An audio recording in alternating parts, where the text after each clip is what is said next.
అమ్మ ప్రేమ కన్న కమ్మదనము లేదు, తెలుగు భాష కన్నా తేనెలేదు, దినసేవ కన్న తీర్థయాత్రయలేదు,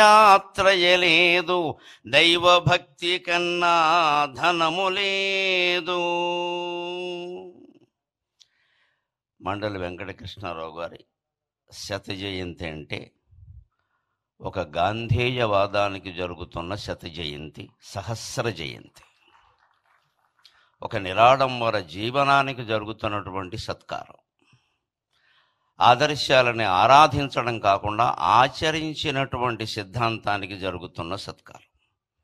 ఒక వ్యక్తిత్వము క్రమ్మి వేసినది సాహో ఆంధ్రదేశమునే, ఒక వ్యక్తిత్వము క్రమ్మి వేసినది సాహో ఆంధ్రదేశమునే, ఒక సేవాధృతి పారద్రోలినది, ఒక సేవాధృతి పారద్రోలినదహో ఉప్పెన్లు తుఫానులన్, ఒక సేవాధృతి పారద్రోలినదహో ఉప్పెన్లు తుఫానులన్, ఒక భాషాకృతి వేషమై తెలుగై ఓంకారమై భువిన్, ఒక భాషాకృతి వేషమై తెలుగై ఓంకారమై భువిన్, ఒక కృష్ణాకృతి మండలిన్, ఒక కృష్ణాకృతి మండలిన్ శతజయంత్యుత్సాహమై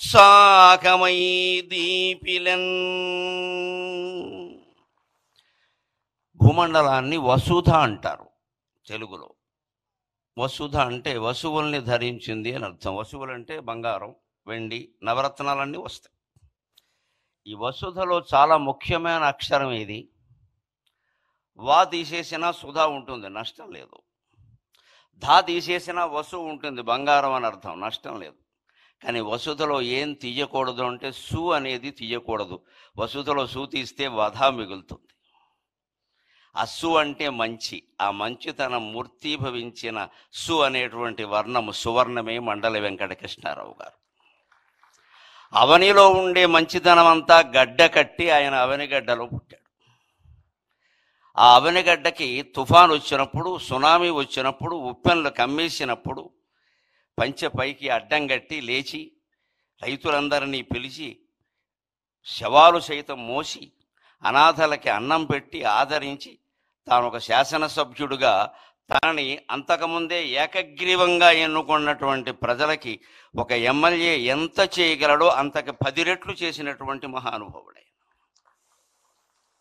అటువంటి వాళ్ళు ఉన్నటువంటి సీమ, వాళ్ళ పేరు తలుచుకున్న చోట మళ్ళీ అటువంటి దుర్భిక్షం రాదు. ఇప్పుడు శత జయంతి వేడుకలు జరుపుకోవడంలో మన ఆశ ఏమిటి అంటే ఆ మహానుభావుని ఆశీస్సుల వల్ల మళ్ళీ ఆంధ్రప్రదేశ్ రాష్ట్రంలో ఎటువంటి దుర్భిక్షము రాకుండా సుభిక్షంగా వర్ధిల్లుతుంది, అందులో సందేహమే లేదు. అయినా సుభిక్షంగా వర్ధిల్లింపజేసేటువంటి అద్భుతమైన నాయకత్వం మనకి ఏడాది క్రితం లభించింది. మనం అదృష్టవంతులం. నిజంగానే నాకు పద్మశ్రీ రాగానే అప్పుడు ప్రభుత్వాన్ని గురించి నేను మాట్లాడాను, కానీ మొట్టమొదట ఫోన్ చేసిన 10 మందిలో నారా చంద్రబాబు నాయుడు గారు ఉన్నారు. వెంటనే అప్పుడు ఆయన ప్రతిపక్ష నాయకుడు. వెంటనే ఫోన్ చేసి నరసింహారావు గారు చాలా సంతోషం, మీరు పద్మశ్రీ పొందారు, మాకు ఆనందంగా ఉంది అని చెప్పారు. వెంటనే అంతటి సహృదయం, కళలని సాహిత్యాలని పోషించేటువంటి నాయకుడు దొరకడం ఆంధ్రప్రదేశ్ చేసుకున్నటువంటి అదృష్టం. ఇంకొక మాట, కృష్ణారావు గారు లాంటి వ్యక్తులు కేవలం ఆశయాలని ఆరాధించలేదు, ఆచరించారు. గాంధేయవాదులమని చెప్పుకోవడం అంటే గాంధీ గారి కర్ర మా ఇంట్లో పెట్టి వెళ్ళారు, గాంధీ గారి చెప్పులు మా ఇంట్లోనే విడిచారు, గాంధీ గారి కళ్ళజోడు నేనే తుడిచా అని చెప్పుకోవడం కాదు. గాంధేయవాదాన్ని ఆచరించడమే నిజమైనటువంటి ఆరాధన. ఊరికే పూజలు పురస్కారాలు కాదు, దాన్ని ఆచరించామా లేదా, అనుసరించామా లేదా. స్వాతంత్ర సమర యోధులకు కేటాయించినటువంటి హౌసింగ్ బోర్డు వాళ్ళ ఇల్లు కూడా ఆయన తిరస్కరించి నాకు ప్రభుత్వం ఎమ్మెల్యేగా క్వార్టర్ ఇచ్చింది, అది చాలు అన్నాడు. అంతటి త్యాగమూర్తులు మళ్ళీ 175 మంది అవతరించాలని ఈ బడుగు బ్రాహ్మడి ఉద్దేశం, అంతకంటే ఏం లేదు. ఇక్కడ 175 మంది అదే ఉద్దేశంతో ఉండాలి. అన్నీ తీసి పారేస్తాం, మనకేం ఒక్కలా ప్రజలకు సేవ చేయడమే గొప్ప విషయం. ఉన్నాస్తులు కరిగించుకున్నటువంటి నాయకత్వం మండలి వెంకటకృష్ణారావు గారిది.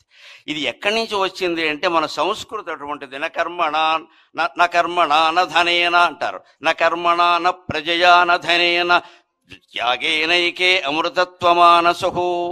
నీవు చేసిన యజ్ఞయాగాది కర్మల వల్ల కానీ ఏ కార్యక్రమాల వల్ల కానీ నీకు అమృతానందం కలుగుతుందో లేదో చెప్పలేం. నీ సంతానం వల్ల కూడా నీకు అమృతానందం కలుగుతుందో లేదో చెప్పలేము. సంతానం అంటే ఇవాళ ముందు సంతానం, తర్వాత సంతాపం, అనుమానం ఏం లే. ఫాలోడ్ బై డిన్నర్ అంటూ ఉంటారే, సంతానం ఫాలోడ్ బై సంతాపం. అంతకంటే లేనివాళ్ళు లేరని ఏడుస్తారు, ఉన్నవాళ్ళు ఉన్నారని ఏడుస్తున్నారు, అంతకంటే ఏం లేదు. ఈ సంతానం వల్ల నీకు అమృతానందం కలగదు. ఎన్ని వందల కోట్లు సంపాదించినా నీకు అమృతానందం కలగదు. త్యాగం చేస్తేనే అమృతానందం కలుగుతుంది. అది కృష్ణారావు గారి జీవితం. ఇట్టి ఈ క్రమశిక్షణకి ఎన్ని ఏండ్లు, ఇట్టి త్యాగానుభూతికి ఎన్ని ఏండ్లు, త్యాగమున అమృతత్వమునందుమనడి వేలేండ్ల సంస్కృతి ప్రాణమీవు, త్యాగమున అమృతత్వమునందుమనడి వేలేండ్ల సంస్కృతి ప్రాణమీవు. ఆయన భాషాభిమాని, కేవలం అభిమాని కాదు, ఆయన తప్పులు దిద్దేవాడు. ఓ మాస్టర్ అబ్బాయి కదా, గురువు గారు అబ్బాయి కదా, బుద్ధి చెప్పేవాడు, బుద్ధి తేనేమయ్యా అన్నాడు వేమన్న గారు. అందుకని ఆయన తప్పులు దిద్దేవాడు. టీచర్స్ డేని తెలుగులో గురువు గారి దినం అంటుంటే ఆ మాట ఏమిట్రా అన్నట్టు ఆయన.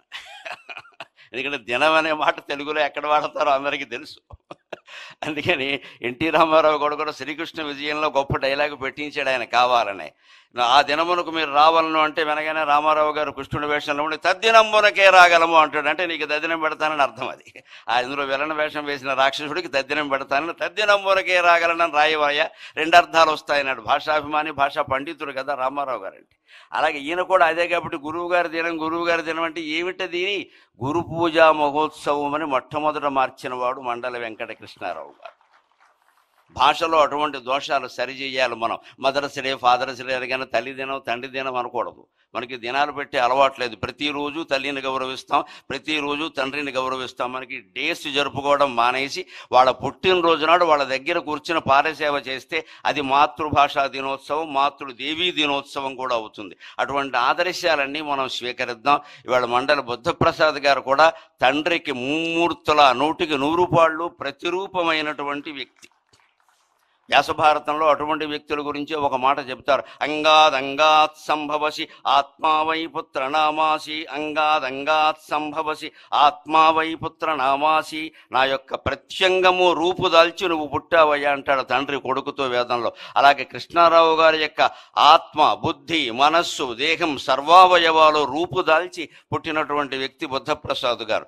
ఎప్పుడు మేము రాజకీయాలతో సంబంధం లేకుండా మేము 3-4 గ్రూపుకి చెందిన వాళ్ళం ఉన్నాం. నాకు వాట్సాప్లు లేవు కానీ మాట్లాడుకుంటాం ఫోన్లో. ఏం మాట్లాడుకున్నా భాషా సాహిత్యం, ఇంకో మాట ఉండదు అక్కడ. అటువంటి స్నేహం బుద్ధప్రసాద్ గారితో ఉంది. వారి కార్యక్రమం మొదట్లో ఆయన శత జయంతి గురించి చాలా విశేషాలు మనకు చెప్పారు. మళ్ళీ మండలి వెంకటకృష్ణారావు గారు లాంటి నాయకులు 175 నియోజకవర్గాలలోనూ ఆవిర్భవించాలి. ఆంధ్రప్రదేశ్ భారతదేశంలో కాదు ప్రపంచంలోనే ఆదర్శమైనటువంటి రాష్ట్రంగా ఉండాలి అని కోరుకుంటూ నేను సెలవు తీసుకుంటున్నాను. Please subscribe to Leo news for more videos.